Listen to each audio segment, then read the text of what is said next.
À remonter le temps, mais en se focalisant sur l'histoire des 3 mai avec vous, hein, Maud Descamps.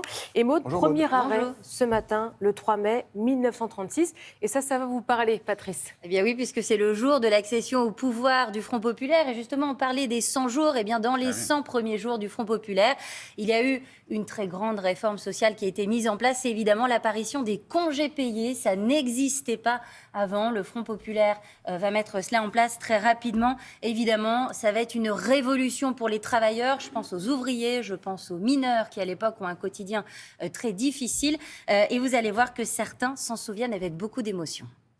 Mon père et mon grand-père étaient mineurs.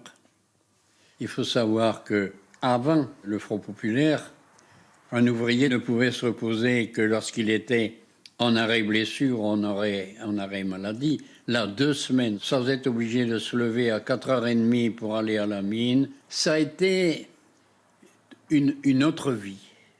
Personnellement, je considère que ça a un peu mis fin à un esclavage. L'ouvrier n'appartenait plus à son patron du 1er janvier au 31 décembre.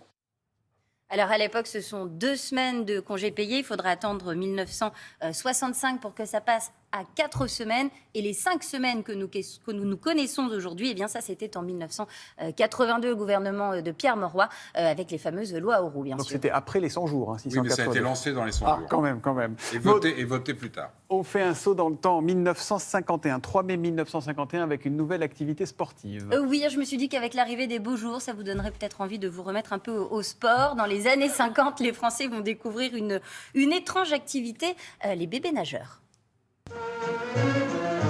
Il y a plusieurs façons de jouer à la poupée.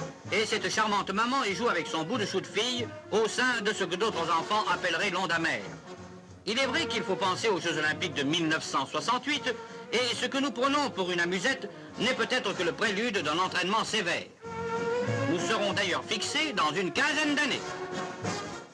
Voilà, je ne sais pas si ce bébé est devenu championne de natation, mais en tout cas, j'aime beaucoup cette petite barboteuse années 50. Ouais, c'est assez sympathique. Oui, tout à fait. Alors Maud, maintenant, on termine en musique avec un titre qui est sorti en 1969. Oui, tout à fait. Un titre qu'on écoute toujours, en tout cas pour ma part. Le 3 mai 69, pas Michel Drucker, qu'est-ce que je raconte? Une émission Discorama reçoit sur son plateau un invité qui n'est autre que Monsieur Georges Moustaki. Avec ma gueule de métèque, de juif errant, de pâtre grec, et mes cheveux aux 4 vents. Avec mes yeux tout délavés, qui me donnent l'air de rêver, moi qui ne rêve plus souvent.